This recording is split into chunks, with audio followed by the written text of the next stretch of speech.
Çox səsliliyin səsi Araz News radiosunu dinləyirsiniz.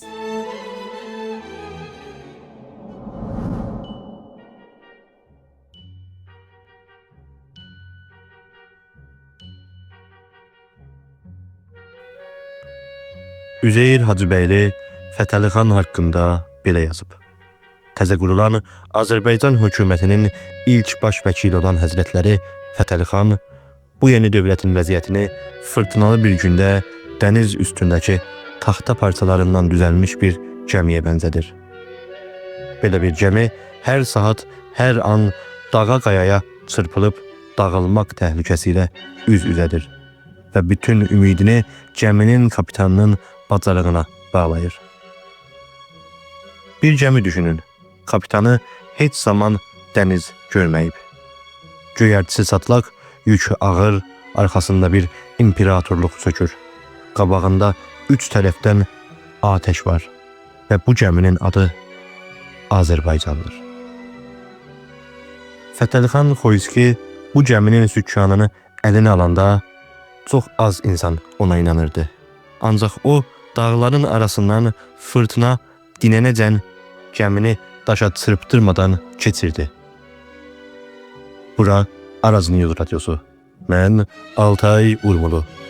Azadlıq və ədalətin bugünkü bölümündə sizi bir adamın həyatına aparacağam. O adam ki, bir əlində qanun kitabı, o bir əlində bayraq, tarixin ən çətin günlərində Azərbaycanın sükkanını tutdu. Söz Fətəli xan Xoyskinin.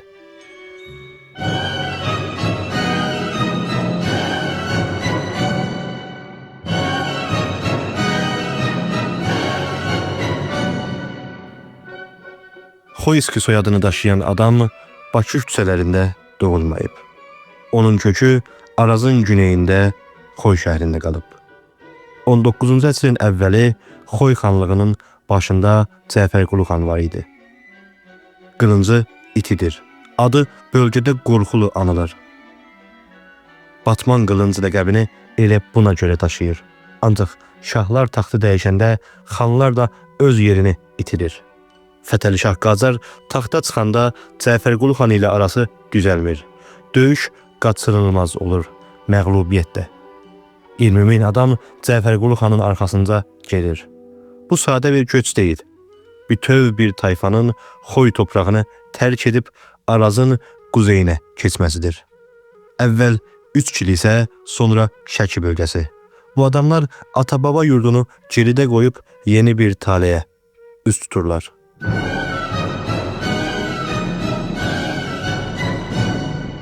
(1804-cü ildə Rusiya ilə İran arasında müharibə başlayır. Cəfərqulu xan tərəzinin gücə tərəf əyildiyini görür və Rusiya tərəfinə keçir. Çar 1. Aleksandr bu addımı unutmur. 1806-cı ildə onu Şəki xanı təyin edir. General leytinat rütbəsi verir. Rus generalı Sisiyanov Peterburqa göndərdiyi raporda Cəfərqulu xanı sadəcə adı ilə yox, məmləkəti ilə birgə təqdim edir. Xan Xoyski, bir sülalənin gələcək soyadı. Beləcə bir hərbi raportun içində doğulur. Cəfərqulu xanın oğlu İsmail xan 1810-cu ildən 1819-cu ilə qədər Şəki xanlığını idarə edir. Ancaq onun ölümündən sonra Rusiya artıq yerli xanlıqlara ehtiyac duymur. Şəki xanlığı ləğv edilir. İsmailin oğlu İskəndər xan Xoyski Rus ordusuna general leytinat rütbəsinə qədər yüksəlir. Çar sarayının keşişçi Kazak alayında xidmət edir. Ancaq artıq xanlıq yoxdur, geri dönəcək taxt yoxdur. İskəndər xan ailəsini Gəncəyə köçürür. Bax, elə burada Xoydan başlayan yol Gəncədə yeni bir mərhələyə girir. 1875-ci ildə bu ailənin içində bir uşaq dünyaya gəlir. Fətəli. Onun damarlarında axan qan 4 nəsil əvvəl Xoy torpağından qopmuşdu. Nə qılınc, nə taxt, nə xanlıq. Bunların heç biri artıq onunla gəlmirdi. Ancaq bir şey qalırdı. Mübarizə eşqi. Tarixin bir döneminde məğlub olsa da növbəti dönemdə yenidən ayağa qalxma inadı. Fətəli Gəncənin klassik məktəbində oxuyur. Sınıf yoldaşları arasında da adı hörmətlə çəkilir. Müəllimlər onun zəkasını görür. Ancaq Gəncə bir məktəb şəhridir. Böyük dünyaya açılan qapı deyil. O qapı Moskovada açılacaq. Fətəli xanın nəslinin hekayəsi bir həqiqəti göz önünə sərir. Arazın quzeyi ilə güneyi iki ayrı millət deyir. Xoydan çıxan bir ailə Gəncədə kök salır. Sonra bütöv Azərbaycanın taleyini dəyişən adam yetişdirir. Sərhəd sonradan çəkilmiş bir xəttir. Millət ondan çox daha əvvəllər var idi.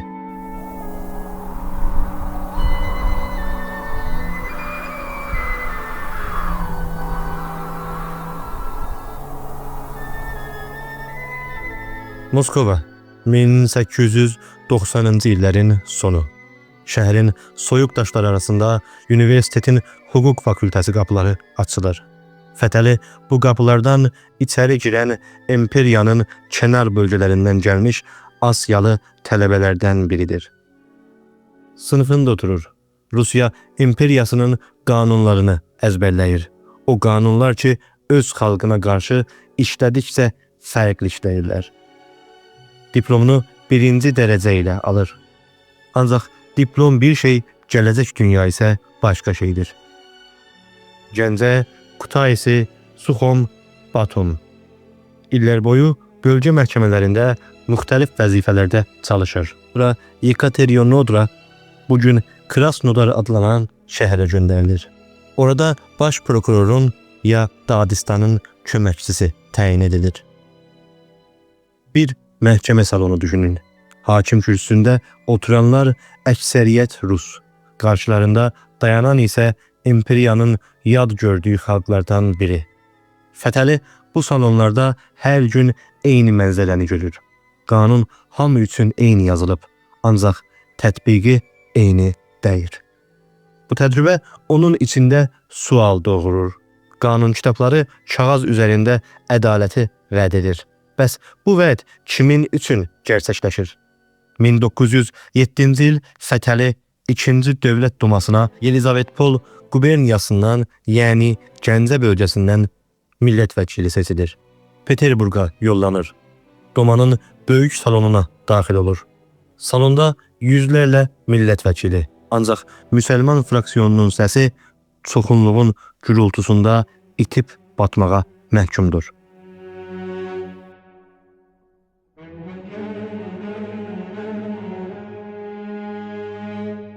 2 Aprel. Fətəli kürsüyə çıxır.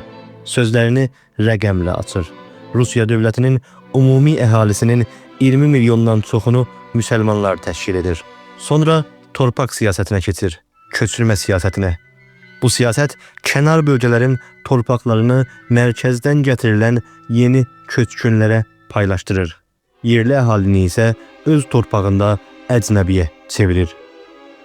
Bu bizə İran rejiminin illərdir Güney Azərbaycanın batısında, yəni Urmiyə, Sulduz və digər Batı Azərbaycan şəhərlərindəki çirkin siyasətlərini də xatırladır. Fətəli kürsüdən deyir, hökumət kənar bölgələrə həmişə istismar objəsi kimi baxıb. Bu cümlə salonda bir neçə saniyəlik sükut yaradır. Sonra pıçıltılar başlayır.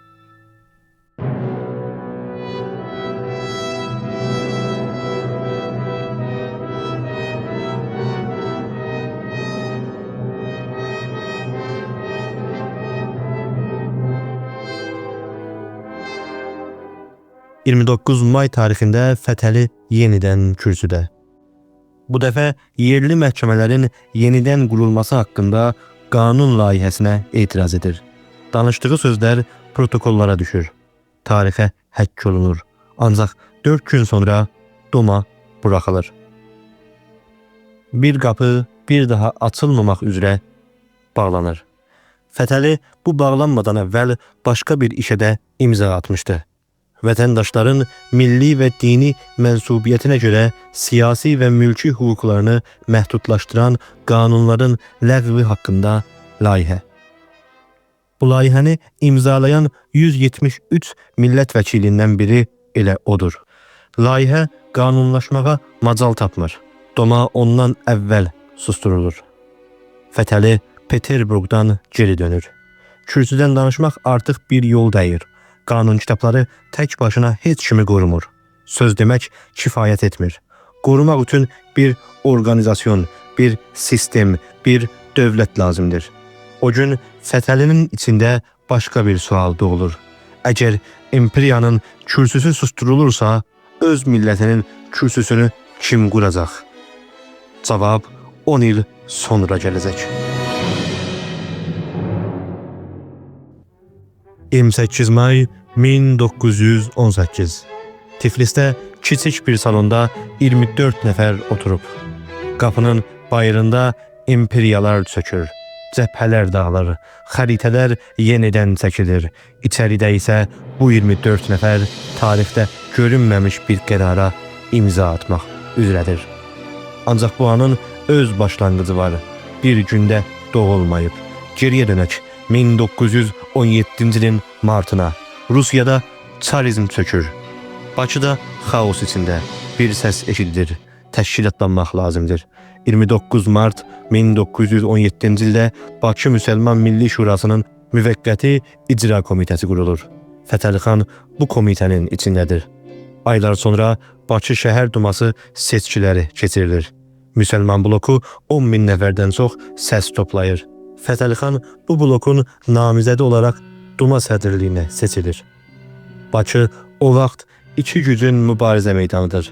Bir tərəfdə silahlı hakimiyyəti ələ keçirən Bakı Soveti, digər tərəfdə seçki ilə gəlmiş, ancaq silahsız olan şəhər duması. Fətəli xanın rəhbərlik etdiyi bu duma Sovetin qarşısında dayanan tək rəqib qurumdur. Ancaq Bakı kifayət deyil. Bütöv Güney Qafqazda bir çərçivə qurulmalıdır.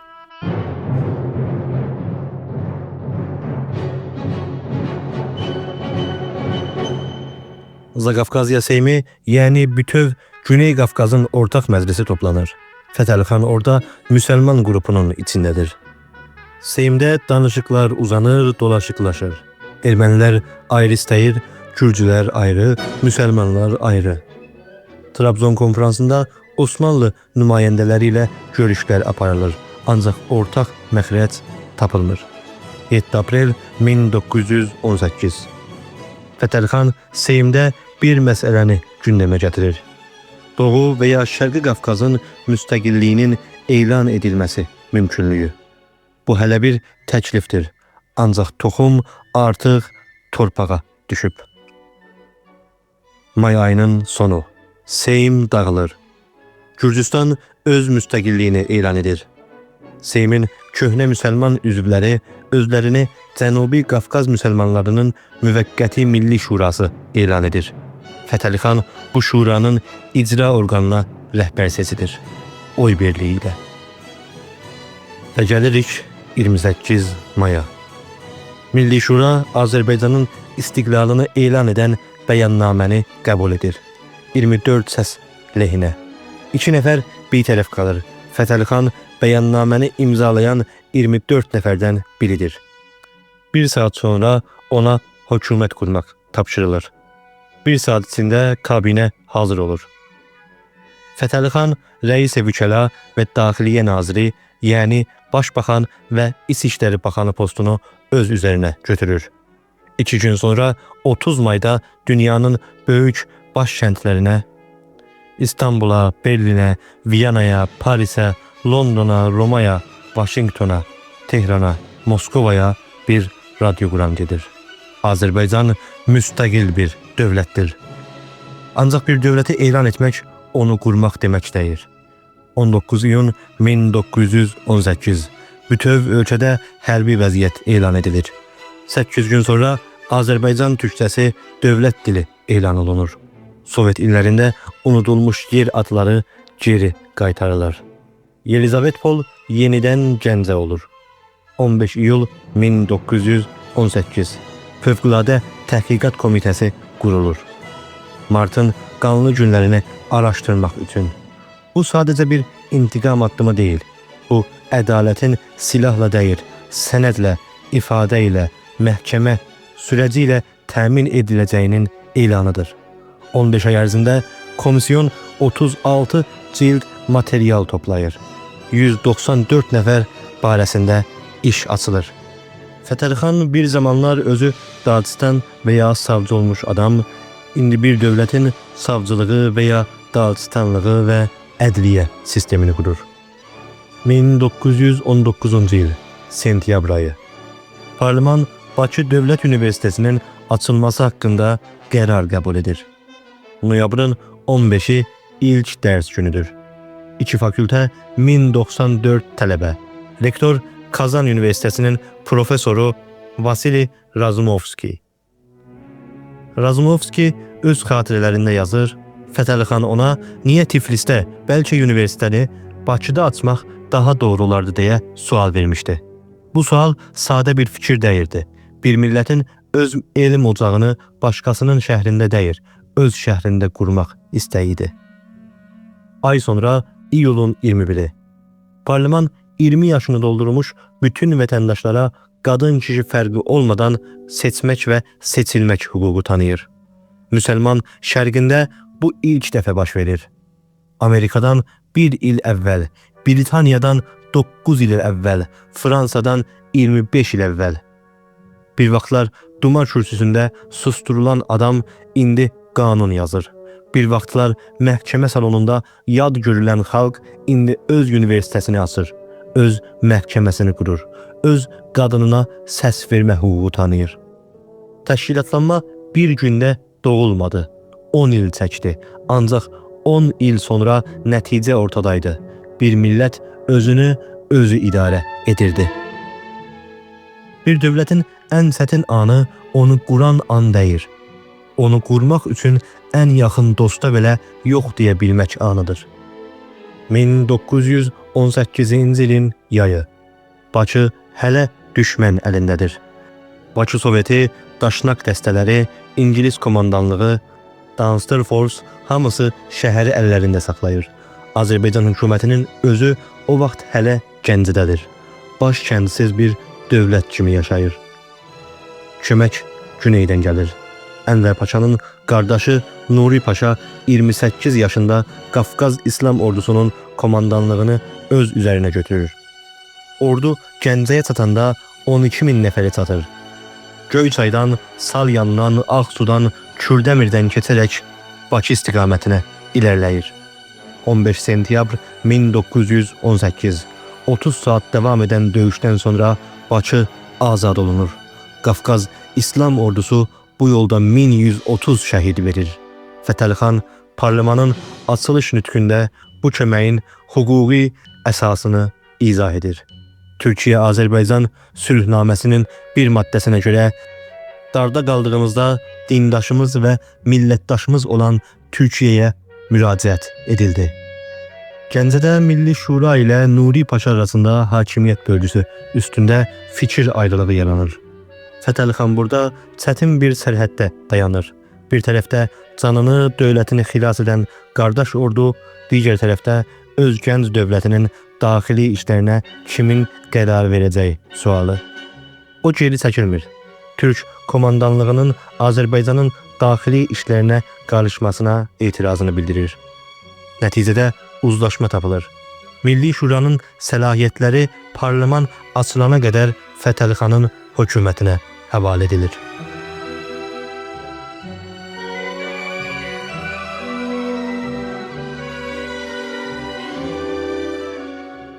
Eyni prensip bir il sonra tam başqa bir istiqamətdən gələn təzyiqə qarşı sınanacaq. 1920-ci il yanvar. Sovet Rusiyasının Xarici İşlər Xalq Komisseri Georgi Çikerin Azərbaycana bir nota göndərir. Tələbi aydındır. Deninkinin Ağ ordusuna qarşı Sovet Rusiyası ilə hərbi ittifaq. Fətəlxan bu dəfə Dışişlər Bakanı postundadır. Cavabı 14 yanvarda gedir.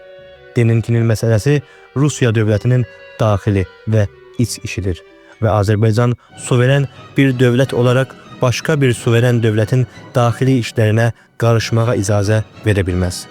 Bu cümləni diqqətlə dinləyin. Bir tərəfdə qardaş olan Osmanlı komandanlığı, ona yox deyilir. Digər tərəfdə gücündən qorxulan Sovet Rusiyası ona da eyni cavab gedir. Eyni tonda, eyni prinsiplə.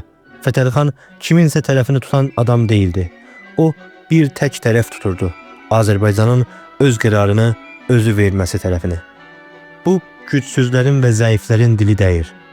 Gücsüz və zəif olan güclüyə bəli deyər. Çünki başqa yolu yoxdur zənn edər.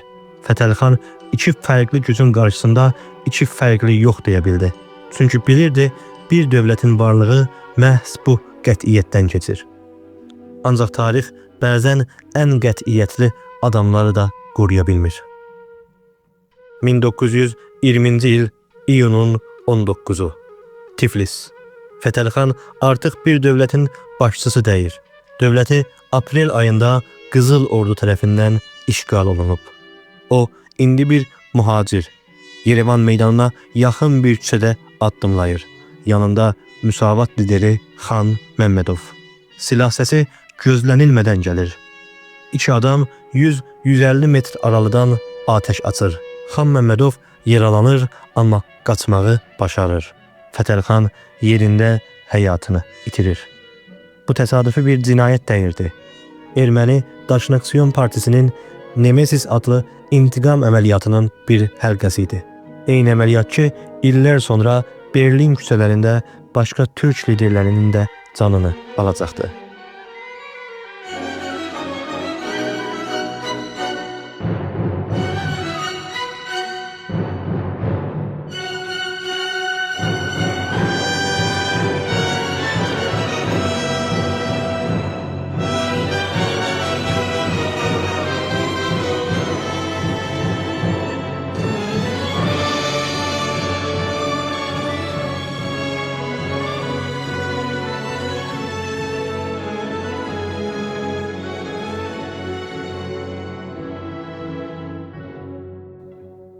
Cənazəsi Tiflisdə dəfn olunur.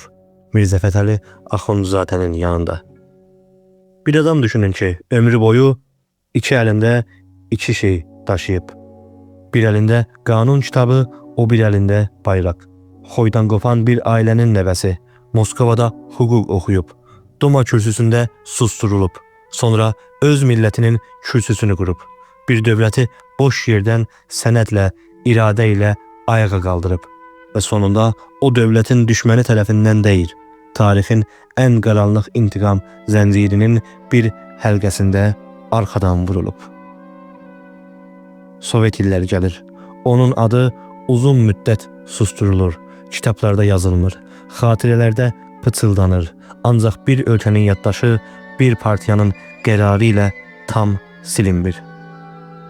90-cı illər Azərbaycan yenidən müstəqilliyini elan edəndə Fətəli xanın adı yenidən işıq üzü görür. Bakıda bir xiyavan onun adını daşıyır. Tiflisdəki məzar üstündə bir abidə uzalır. Gəncədə bir zamanlar yaşadığı evin divarında onun üzü həkk olunur. Xoydan başlayan yol beləcə tam 100 il sonra yenidən görünür olur. Fətəli xanın mübarizə həyatı bizə Şəhriyarın misralarını xatırladır. Azadlıqdır mənə məlhəm, sənə dərman, Azərbaycan. Bir məlhəm, bir dərman. Bunlar yaraları sağaldan şeylərdir. Fətəli xanın yarası bir güllə ilə açıldı. Ancaq onun qurduğu dövlətin yarası bugün Arazın güneyində hələ tam sağalmayıb. Sükkan bir zamanlar onun əlində idi. Fırtına dinəndə gəmi sahilə çatmışdı. Ancaq dəniz sakit qalmadı. Bu hekayə elə buna görə hələ bitməyib.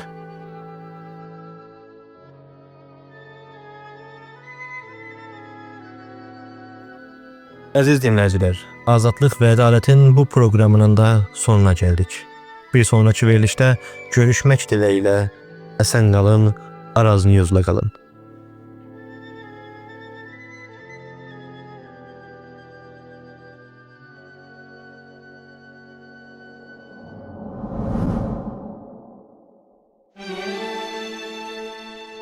Çox səsliliyin səsi Araz News radiosunu dinləyirsiniz.